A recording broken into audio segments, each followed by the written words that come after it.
আপনারা জানেন যে আমরা এই লাগাতার অবস্থান কর্মসূচির কারণে আমাদের যে বাড়ি ভাড়া, চিকিৎসা ভাতা, উৎসব ভাতা বৃদ্ধি এই ব্যাপারে মাননীয় উপদেষ্টা মহোদয় বলেছেন যে এই বিষয়ে কাজ চলছে এবং আমরা আশা করি, আমরা দৃঢ়ভাবে বিশ্বাস করতে চাই এই ঈদেই আমরা ইনশাআল্লাহ শতভাগ উৎসব ভাতা পাবো বলে আমরা দৃঢ়ভাবে বিশ্বাস করি।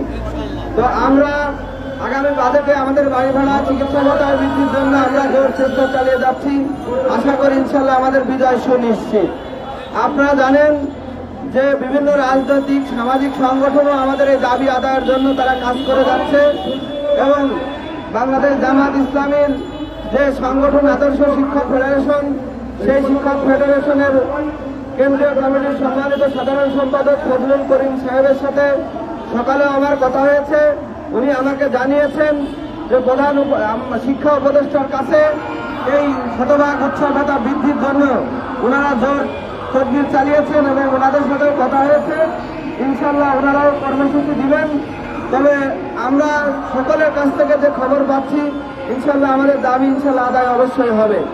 বিভিন্ন রাজনৈতিক এবং পেশাজীবী আমাদের অন্যতম সংগঠন সেলিম ভূঁইয়া স্যারের নেতৃত্বে যে শিক্ষক কর্মচারী ঐক্য জোট, সেই ঐক্য জোটের পক্ষ থেকে সংগ্রামী শিক্ষক নেতা সেলিম ভূঁইয়া স্যারও আগামী 26 তারিখে শতভাগ উৎসব ভাতার দাবিতে সেও একটা কর্মসূচি দিয়েছে। জামাত ইসলামী আদর্শ শিক্ষক ফেডারেশনও তারাও কর্মসূচি দিবে। তো আমি মনে করি যে আমাদের এই দাবিটি বিভিন্ন রাজনৈতিক, পেশাজীবী এবং সামাজিক সংগঠনগুলোকে আমরা একটা মোহনায় আনতে পেরেছি। এই জন্য আল্লাহর কাছে আমরা শুকরিয়া আদায় করি। প্রিয় উপস্থিতি, আমরা খবর পেয়েছি সিরাজগঞ্জ থেকে 2 গাড়ি শিক্ষক অলরেডি আমাদের মধ্যে রওনা দিয়েছেন। আর কিছুক্ষণের মধ্যে আমাদের মাঝে এসে উপস্থিত হবেন। ভোলা চরভেশন থেকে 70 জন শিক্ষক, তারা আর কিছুক্ষণের মধ্যে আমাদের মাঝে এসে উপস্থিত হবেন।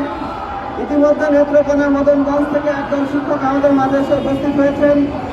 লক্ষ্মীপুর থেকে শিক্ষকরা এসে উপস্থিত হয়েছেন।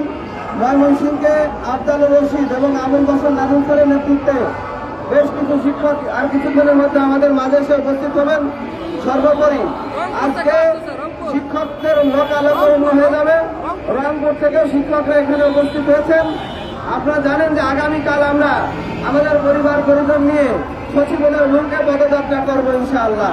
যতক্ষণ সরকার সুস্পষ্ট ঘোষণা না দিবে ততদিন আমাদের আন্দোলন সংগ্রাম চলছেই এবং চলবে। আমি গতকালকেও আপনাদেরকে বলেছি, আজকেও বলছি, আমাদের আদর্শ শিক্ষক ফেডারেশন আমাদের দাবির জন্য আন্দোলনে আছে। সেলিম ভূঁইয়া স্যারের নেতৃত্বে শিক্ষক কর্মচারী ঐক্য জোট তারা আমাদের দাবি আদায়ের সামনে সারিতে নেতৃত্ব দিচ্ছে। আমরা এখান থেকে 12 তারিখ থেকে এখানে লাগাতার অবস্থান কর্মসূচি চালিয়ে যাচ্ছি। তার মানে আপনারা বুঝতে পারছেন যে আমাদের শতভাগ উৎসব ভাতা, বাড়ি ভাড়া এবং চিকিৎসা ভাতার দাবিতে আমরা সবাই এক এবং ঐক্যবদ্ধ। আমাদের দাবি আদায় হবেই। আর যারা এখন পর্যন্ত কর্মসূচি দেয়নি তারাও আমার মনে হয় তৃণমূল পর্যায়ের চাপে তারাও কর্মসূচি দিতে বাধ্য হবে বলে আমার কাছে খবর আছে। তা না হলে তাদের নেতৃত্ব প্রশ্নের সম্মুখীন হবে, তাদের গ্রহণযোগ্যতা প্রশ্নের সম্মুখীন হবে। ইতিমধ্যেই এই আন্দোলনের বিরুদ্ধে বক্তব্য দিয়েছে সারা বাংলাদেশের 5.5 লক্ষ শিক্ষক কর্মচারীর কাছে ঘৃণিত ব্যক্তি হিসেবে নিজেকে আত্মপ্রকাশ করেছে। আমরা চাই আপনার প্রতি ঘৃণা নয়, আমরা আপনাকে শ্রদ্ধা দেখাতে চাই, আমরা আপনাকে ভালোবাসতে চাই। এই 5.5 লক্ষ কর্মচারী আপনাকে ভালোবাসবে, ঘৃণা নয়। আপনাকে দুর্নীতিবাজ বলবে না, আপনাকে বাটপার বলবে না, আপনাকে সৎ মানুষ বলবে, ভালো মানুষ বলবে। সেই কাজটি আপনি করুন।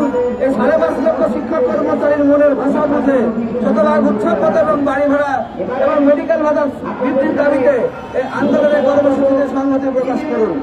আর 12:30টায় আমরা মিছিল নিয়ে যাব এবং 4টা পর্যন্ত আমাদের অবস্থান কর্মসূচি চলবে। ততক্ষণ আপনাদের সবাইকে ধৈর্য ধরে বসার আহ্বান জানাচ্ছি। যারা বক্তব্য দিতে চান তারা পর্যায় করবে। আমাদের যারা মাইক নিয়ন্ত্রণ করবে, মিজান স্যার, রাশেদ ভাই বা যারা আছে তাদের কাছে আপনারা তালিকা দিবেন, তার বক্তব্য দেওয়ার সুযোগ দেওয়া হবে। ইনশাল্লাহ আমাদের আন্দোলন চলছে, আন্দোলন চলবে। বিজয় অর্জন না পর্যন্ত এই শিক্ষক সমাজ ঘরে ফিরে যাবে না।